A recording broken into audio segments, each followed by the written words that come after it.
Kalau Wahabi nggak bisa jaga mulut, terus-menerus menghina keluarga Nabi, menghina ahli bait Nabi, menghina ibu bapak Nabi, jangan salahkan Ahlus Sunnah. Kalau besok Wahabi juga disembelih oleh aswad. Sambil Nabi mengatakan, ayahku dan ayahmu di neraka. Dua-duanya. Ini jelas penyampaian Nabi SAW, bukan perkataan saya. Jadi jangan sampai gara-gara ini kemudian ada orang cuma egonya, lalu mengatakan, masa sih, nggak mungkin, dan seterusnya. Gimana nggak mungkin? Assalamualaikum warahmatullahi wabarakatuh.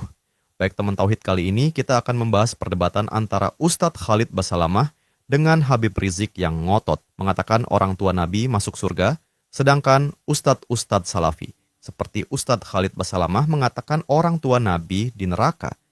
Dalam penjelasannya, Ustadz Khalid menggunakan dalil, sedangkan Habib Rizik lebih menggunakan perasaan. Ustadz Khalid hanya menyampaikan apa adanya, begitulah kenyataan yang disampaikan oleh dalil. Namun Habib Rizik tetap kekeh, bahkan dengan nada sombong dan arogannya dia menyudutkan Salafi Wahabi. Hormat kepada ibu bapak Nabi, jangan kau nyari gara-gara.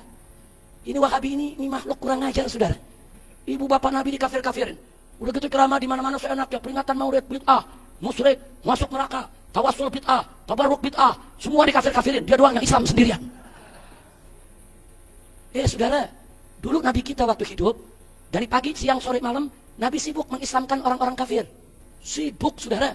Wahabi, pagi, siang, sore, malam, sibuk tiap hari ngafir-ngafirin orang Islam. Saya mau tanya, mereka ikut siapa, saudara?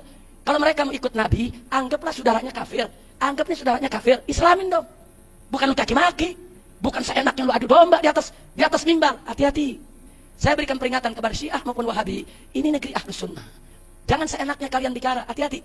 Kalau Wahabi nggak bisa jaga mulut, terus-menerus menghina keluarga Nabi, menghina ahli bait Nabi, menghina ibu bapak Nabi, jangan salahkan Ahlus Sunnah. Kalau besok Wahabi juga disembelih oleh aswad. Hukum Allah kok itu, penyampaian Nabi SAW sendiri. Kalau kita menghormati Nabi SAW, kita harus menerima statement beliau. Kalau mau sedih, Nabi SAW lebih sedih mestinya, gitu kan? Tapi kita lebih mencintai Nabi SAW dari segalanya. Ini statement beliau. Dan kita kalau orang tuanya keadaan Islam, tentu kita lebih junjung tinggi, kan gitu. Dan ada nabi-nabi sebelum Nabi Muhammad SAW seperti Ibrahim, ayahnya Azar meninggal dalam keadaan kafir. Nabi Nuh istrinya sama Nabi Lut juga istrinya, gitu kan? Jelas meninggal dalam keadaan kafir. Jadi tidak bisa dijadikan sebagai sebuah tolak ukur ego kita saja. Ini bukan perkataan saya. Nabi SAW pernah datang ke sebuah wilayah namanya Rabwah, di sekitar dekat Mekah, 80 kilo kurang lebih dari Mekah. Lalu Nabi SAW terisak-isak menangis, seperti orang yang sedih sekali. Lalu Umar mengatakan, ya Rasulullah, saya tidak pernah melihat anda menangis seperti ini sebelumnya, gitu kan? Kuburan siapa ini? Kata Nabi SAW, ini kuburan ibuku, ya Umar. Aku memohon kepada Allah agar menziarahi ibuku, aku diizinkan, dan aku memohon kepada Allah untuk beristighfar, untuknya aku tidak diizinkan. Tidak boleh beristighfar untuk orang yang kafir, gitu kan? Berarti menandakan ibu Nabi SAW yang meninggal seperti itu. Kemudian ayahnya, riwayat Imam Muslim juga, ada seorang sahabat pernah bertanya, ayahnya meninggal dalam keadaan musyrik di Mekah. Ya Rasulullah, di mana ayah saya? Surga atau neraka? Kata Nabi SAW, di neraka. Hukum Allah jelas gitu. Lalu dia marah, dia keluar. Nabi SAW suruh panggil, dia tepuk dadanya sambil Nabi mengatakan, ayahku dan ayahmu di neraka. Dua-duanya. Ini jelas penyampaian Nabi SAW, bukan perkataan saya. Jadi jangan sampai gara-gara ini kemudian ada orang cuma egonya, lalu mengatakan, masa sih, nggak mungkin, dan seterusnya. Gimana nggak mungkin? Hukum Allah kok itu, penyampaian Nabi SAW sendiri. Jadi sudah jelaskan teman-teman, bahwa tidak bisa dipungkiri sekalipun kita sangat menginginkan orang tua Nabi berada di surga, namun fakta dari hadis Nabi pun berkata lain. Tidak mungkin kita melawan hadis Nabi yang sahih, jadi semuanya sudah jelas.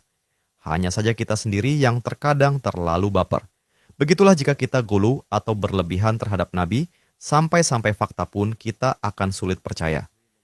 Kasus ini sama dengan salah satu ustadz sufi yang tidak percaya Nabi terluka saat perang. Meragukan, Pak, riwayat walaupun ada di kitab yang dianggap sahih, Nabi waktu perang Uhud giginya copot. Saya meragukan itu. Saya meragukan riwayat itu. Mustahil itu. Wahai saudaraku, apa bisa dikata? Nabi tetaplah seorang hamba dan manusia biasa. Beliau juga bisa terluka. Beliau bukan manusia super yang selamanya kebal terhadap apapun. Nabi juga bisa lapar dan haus. Beliau manusia biasa yang dijadikan Rasul oleh Allah untuk membimbing manusia ke jalan yang benar. Jadi teman-teman, kadang kala kita bingung di akhir zaman ini. Banyak ulama yang merusak. Bisa-bisa kalau kita tidak belajar akidah dengan benar, maka kita bisa terpengaruh oleh syubhat mereka. Namun untuk bisa terjaga dari syubhat itu sekarang sederhana sekali. Coba kita lihat di lingkungan kita sehari-hari. Pasti di mana-mana mereka yang dituduh Salafi Wahabi itulah yang selalu menghidupkan masjid. Sedangkan mereka yang mengaku Ahlus Sunnah wal Jamaah, mereka malah sibuk mengerjakan amalan yang gak dicontohkan Nabi, sedangkan amalan sunnah saja mereka gak kerjakan. Makanya, sungguh aneh dan gak masuk akal dengan kenyataan yang ada sekarang ini. Semoga saja kita semua senantiasa diberikan hidayah, agar bisa melihat mana yang benar dan mana yang salah. Demikian video kali ini. Wallahu a'lam. Wassalamualaikum warahmatullahi wabarakatuh.